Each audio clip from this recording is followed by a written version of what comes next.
باسم الآب الخالق والابن الكلمة والروح القدس روح الله الحي الإله الواحد آمين. تأملات في مناظرة الخليفة المهدي في العصر العباسي مع بطريرك كنيسة المشرق التي تسمى الآشورية. الباب الثامن. اسم الموضوع هو صلب وموت وقيامة المسيح ابن الله. يا إخوتي، هناك أمور كثيرة تميزنا وتفصلنا، وأحد هذه الأمور التي تختلف عليها المسيحية والإسلام هي موضوع صلب المسيح. وسنرى كيف يؤمنون الإسلام عن صلب المسيح، وكيف نرد على هذه المواضيع بالمحبة والوداعة وبدون أي تعيير، كما علمنا ربنا وإلهنا يسوع المسيح ابن الله الحي. فقال الخليفة: لماذا تسجدون للصليب؟ الجاثوليق: لأنه كان سبب الحياة.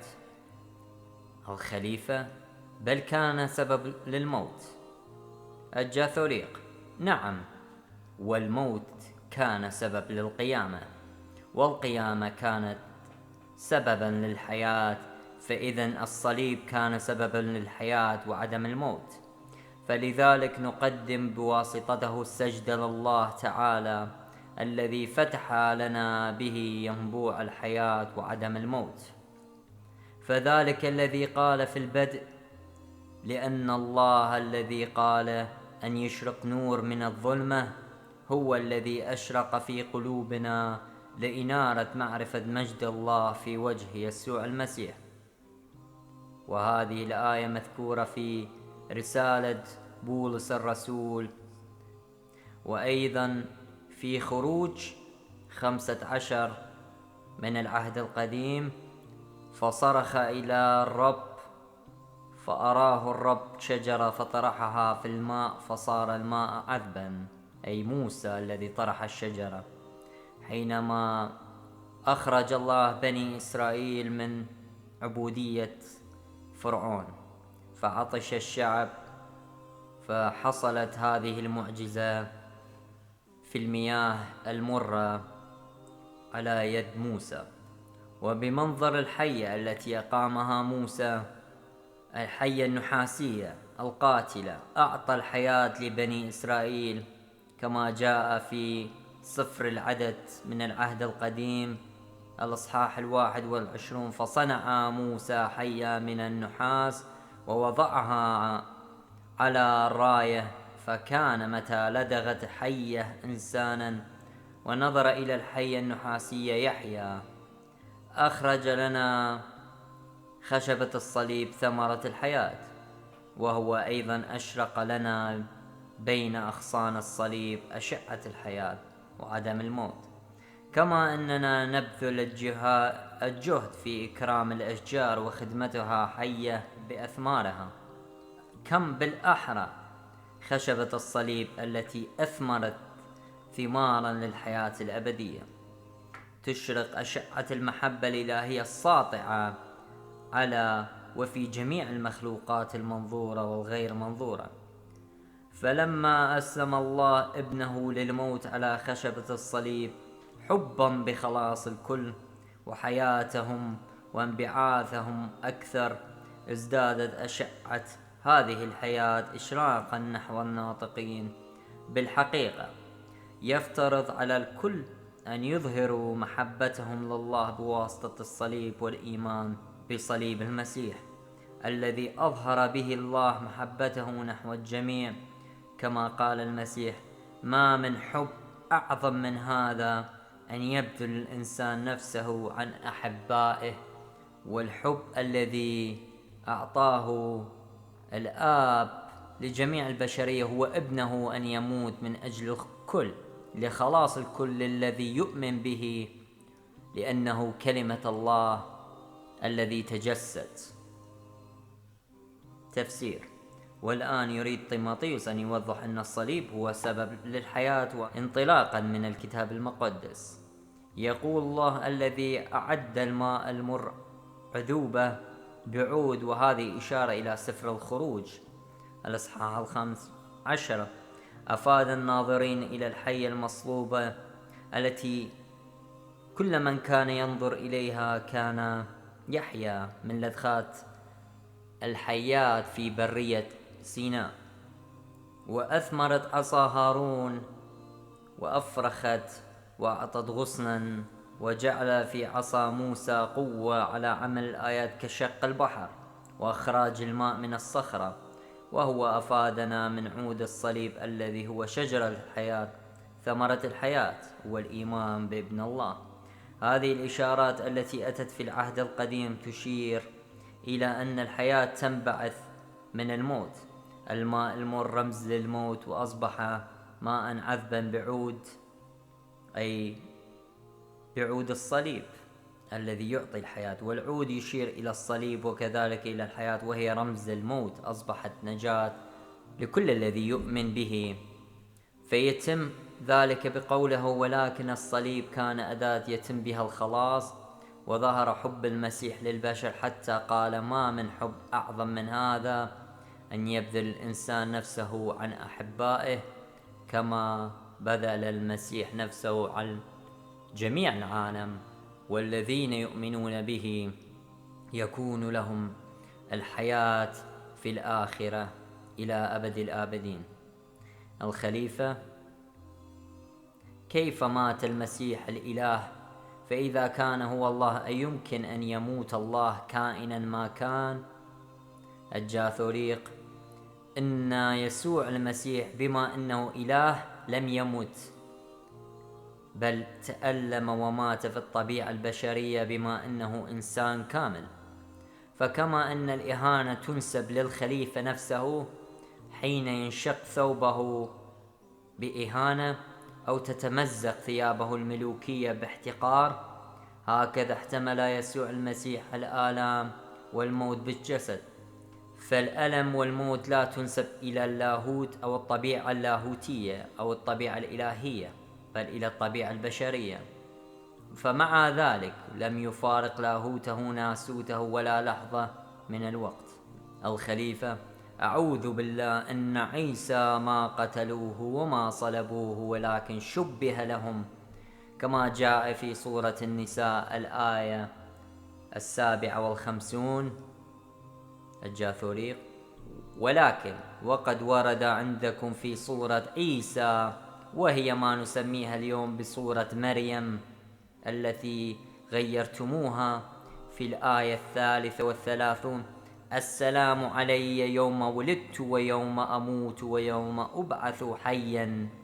فيتضح من هذه الآية أن المسيح قد مات وقام. وأيضا قال الله لعيسى في سورة آل عمران الآية 55: إني متوفيك ورافعك إلي. تفسير: فمن الرد يريد طيموثيوس أن يستدل بالقرآن على أن المسيح قد مات، إذ أنه حي عند الله. وهنا يوضح أنه ليس فقط قد مات ولكنه قد صلب، وذلك قد صلب اعتمادا على نبوات الكتاب المقدس. الخليفة: لكن عيسى لم يمت بعد، لكنه سيموت. الجاثوليق: إن كان المسيح لم يمت حتى الآن، إذن لم يصعد بعد إلى السماء ولم يبعث حيا، وسيصعد ويبعث فيما بعد. لكن عندكم أنه صعد إلى السماء حيا، وما صعد حتى يموت وما يبعث كما ورد متقدما. فإذا صعد فقد مات قبل. فإذ بالصواب نقول إن عيسى مات على خشبة الصليب كما في كتب الأنبياء. الخليفة: وأي من الأنبياء تنبأ عن عيسى أنه مات على الخشبة؟ الجاثوريق: عن صلبه في زكريا الإصحاح 13 يقول: ما هذه الجروح في يديك؟ فيقول: هي التي جرحت بها. في بيت أحبائي. وأيضا في مزمور 22 لأنه قد أحاطت بي كلاب وجماعة من الأشرار اكتنفتني، ثقبوا يدي ورجلي وأحصوا كل عظامي، وهم ينظرون ويتفرسون في ويقسمون ثيابي بينهم وعلى لباسي يقترعون. وأيضا قال إيشعيا في الإصحاح 53 إنه يقتل من أجل خطايانا. وبهذا شهد الإنجيل. ودانيال صرخ قائلا في دانيال الإصحاح 9 أن المسيح يقتل. وقال إيرميا في الإصحاح 50 بذلت ظهري للضاربين وخدي للناتفين ووجهي لم أستر عن العار والبصق، أي عن المسيح الذي ظهرت هذه الآلام عليه وتحملها من بني إسرائيل. وفي إشعياء 53 إنه يقتل من أجل خطايانا كما ذكرنا. وفي سفر إرميا الإصحاح 11 وأنا كخروف داج يساق إلى الذبح ولم أعلم إنهم فكروا علي أفكارا قائلين لنلقي الشجرة بثمارها ونقطعها من أرض الأحياء فلا يذكر بعد اسمه. وأكثر من هذا قال الأنبياء عن صلب المسيح وقتل وموت المسيح. وأيضا في سفر أعمال الرسل قال الرسول بطرس لبني إسرائيل إن رب المجد الذي أنتم صلبتموه، فإنه يتحدث عن صلب المسيح الخليفة، إنما كان ذلك من الأنبياء تشبيها لهم عن المسيح. فأجاب الجاثوليق من الذي شبه لهم ذلك؟ أهو من الله أم من الشيطان؟ فإن كان من الله كيف يشبه ويوحي الباطل، أي ما هو كذب للأنبياء والرسل وللناس حتى يؤمنوا به، فصار الله هو السبب عن هذا الغش والخداع. فحاشا أن يكون ذلك، فهذا لا يليق بالله سبحانه أن يغش به الناس، وهذا محال وغير ممكن، كما تذكرون أنتم في كتبكم أن الله خير الماكرين. وحاشا أن يكون ذلك، لأن الله هو نور وحق ولا يخدع أو يوحي أو يغش أحدا.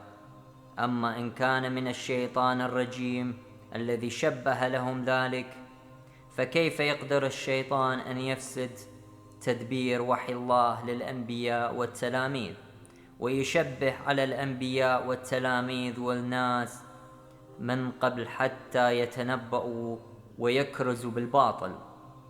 ومن يتجاسر على القول بأن الشيطان الرجيم يستطيع أن يفسد التدبير الإلهي في الأنبياء والتلاميذ الذين كانوا بالقوة والآيات والمعجزات الإلهية يضطهدونه ويطردونه، وهو كان يهرب من أمامهم، أي الشيطان، ومن جملة آياتهم ومواهبهم من المسيح حسب شهادة الإنجيل القادر على إخراج الشياطين.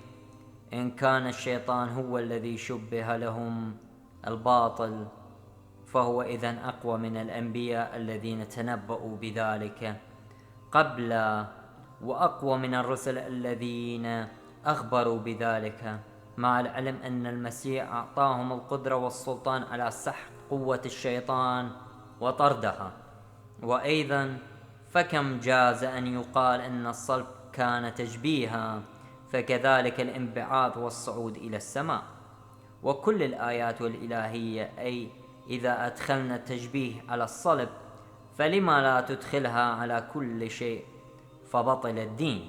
الخليفة إن المسيح كان أكرم على الله من أن يدع اليهود يصلبونه ويقتلونه. تفسير: عندما يوضح الخليفة السبب الأساسي الذي من أجله يرفض الإسلام صلب المسيح، لأنه يرى في صلب المسيح دليل على ضعف النبي، بالتالي على هوان الله. الجاثوريق فقد قتلوا الأنبياء، فهل ذلك لهوان الأنبياء على الله؟ مع أن الأنبياء لم يقتلوا بإرادتهم، فأما المسيح فقد قال إن لي سلطان على نفسي أن أضعها وأن آخذها، وليس بقدرة أحد أن يأخذها مني.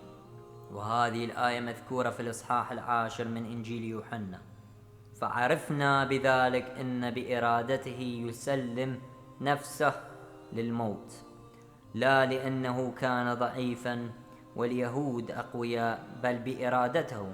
وقد دلنا أيضا بما أظهره بالفعل وهو مصلوب على صدق، فإن المسيح صلب لا عن ضعف وإنما عن قوة بإرادته من قوة محبته الذي يضع نفسه من أجل كثيرين.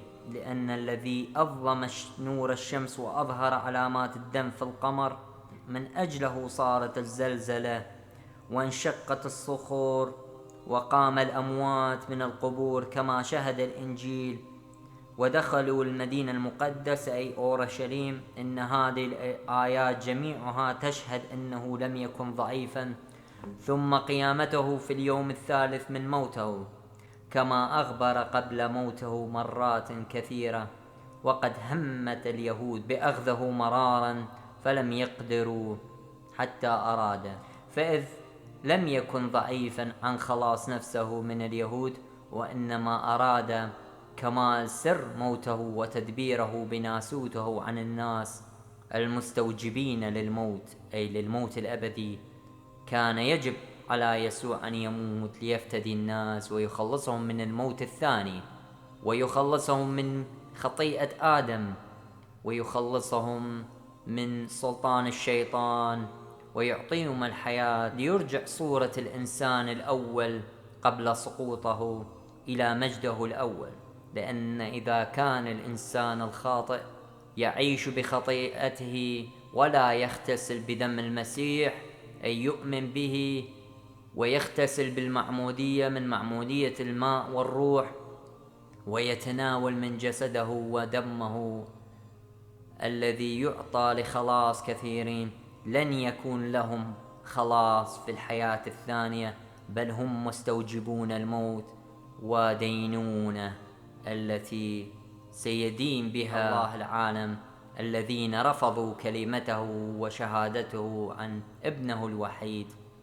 ولهم أن يختاروا الموت أم الحياة.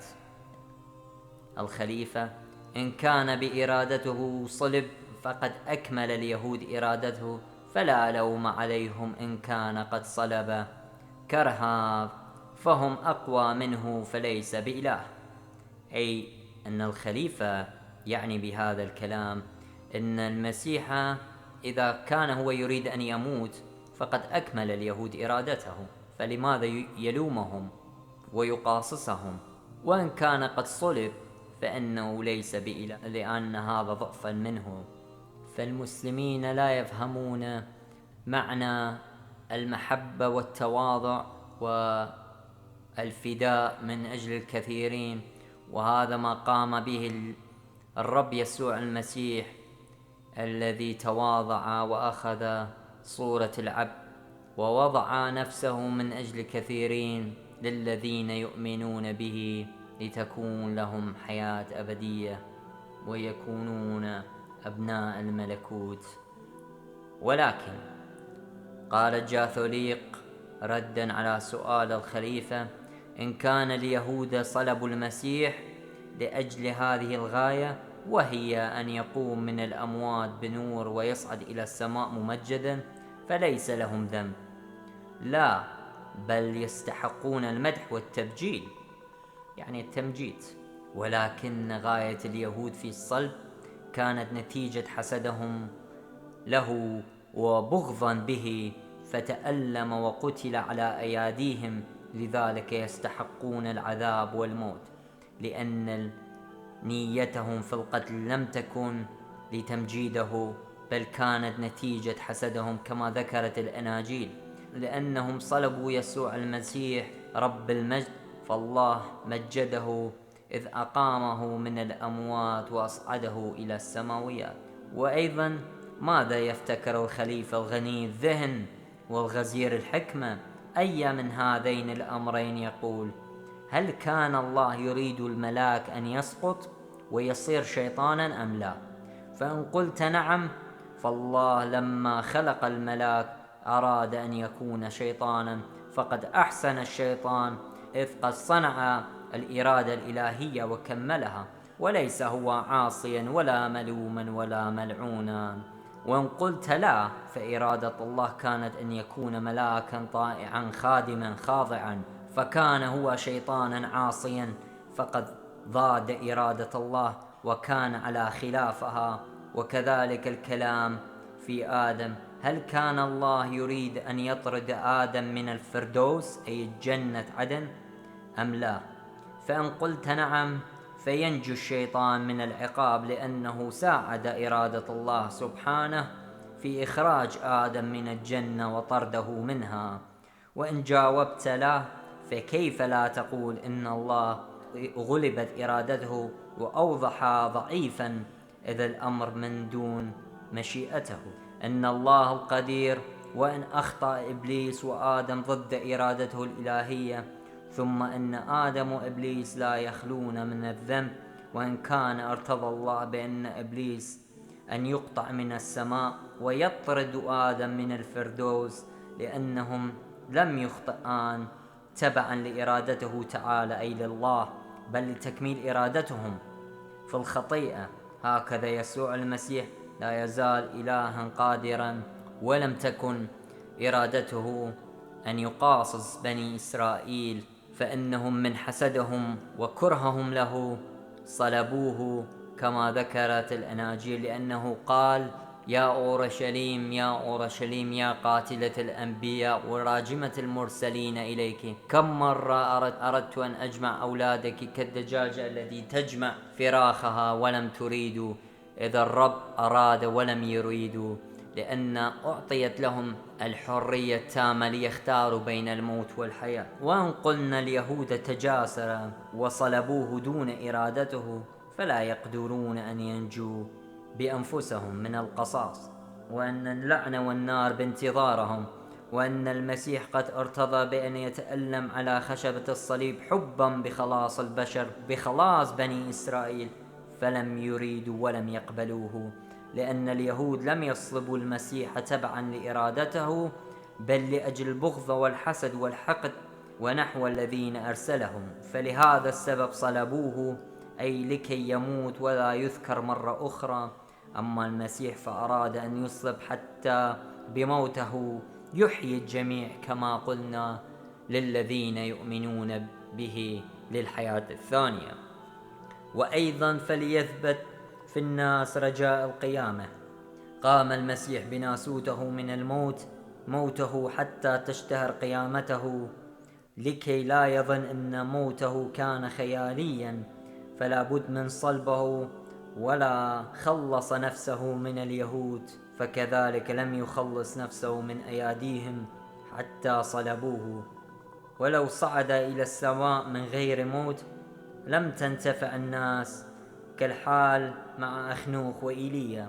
وكما تلزم اللائم أيضا إخوة يوسف بحسدهم له وبيعه للإسماعيليين، وإن كانت عاقبة ذلك صارت إليه تمليك أرض مصر، الذي صار يوسف سيدا على أرض مصر، وتخليص أهله من الغلاء بتدبيره، وتخليصه إخوته ووالده يعقوب من الجوع، لأنهم أرادوا إبطال ذلك، لا تشهير ذكره وعبوديته وطرده من وطنه وبيت أبيه ولا سيده، إذ لو كان علموا العاقبة لما باعوه أبدا، فقد باعوا يوسف كما قلنا حسدا، ليس لتكميل إرادة يوسف، بل لتكميل حقدهم وكراهيتهم ليوسف، لذلك كانوا مستحقين العقاب. كذلك اليهود والشيطان معلمهم، لو علموا أن المسيح يقوم ويعبد من جميع الأمم لما صلبوه.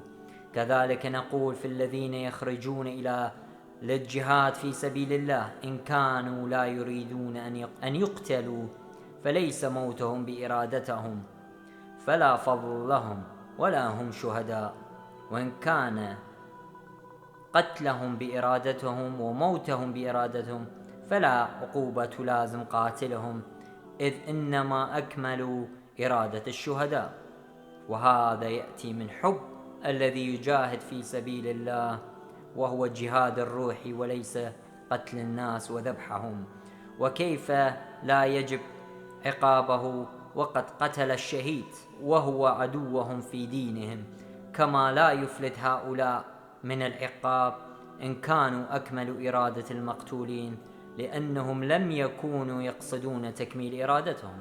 تفسير المسألة هنا مسألة شائعة في الحوار الإسلامي المسيحي. يقول المسلم للمسيح: إن كان المسيح قد أراد الموت فاليهود إذا لا ملام عليهم لأنهم أكملوا إرادة المسيح، وإن كان لم يرد الموت فهو إذا ليس بنبي، وبالأحرى ليس بإله، وقد بينا أنه قبل بإرادته ما أرادوه من صلبه وقتله، فلو خلص ذاته من الصلب لم يكن به حاجة أن يصلب، ولو لم يصلب لم يمت، ولو لم يمت لم يقم، ولو لم يقم لم يكن للبشر رجاء في القيامة، فلم يكن حالهم في العبادة شرا وجهارا فعلا وفكرا على ما هي عليه اليوم، مع اعتقاد القيامة والمجازات خيرا وشرا. خلاصة القول إن الخلاف القائم بين المسلمين والمسيحيين بخصوص صلب المسيح يرجع لسببين: أولا نظرة المسلم إلى أنه نبي، والثاني نظرته إلى الله. فالمسلم يرى النبي إنسانا قديرا وقويا لا يدخل عليه الهوان، لذلك علينا أن نفعل كما فعل طيماطيوس، فنظهر أن المسيح كان قادرا على خلاص نفسه وكان قويا، ولكن شاء محبة بنا أن يموت على الصليب، وهو مات من أجلنا لخلاصنا.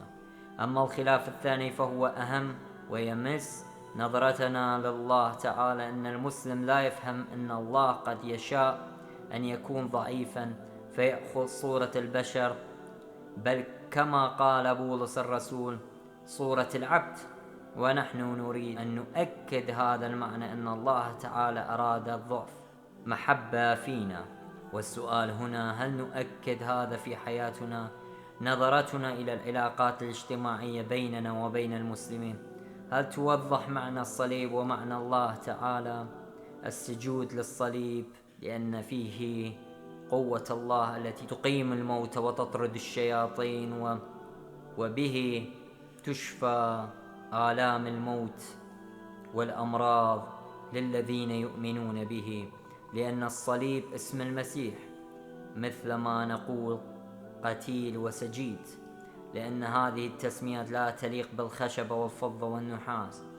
إن أساس المسيحية المتين مشيد على الإيمان بأن تجديد العالم وخلاصه حصل بالصليب وبدم المسيح الذي مات عليه وقام، ونحن نرى فيه علامة مخلصنا التي سوف تظهر قبل تجليه في السماء كما قال. لذا فإننا عندما ننظر إلى علامة خلاصنا إنما نتأمل بالمعلق عليها، أي الصليب، ليحررنا من عبودية إبليس وأعماله، وينقلنا من الموت إلى الحياة، ويجددنا ويعطينا الأبدية التي على انتظار أن نقوم في اليوم الأخير وندخلها بإيماننا بالرب يسوع المسيح.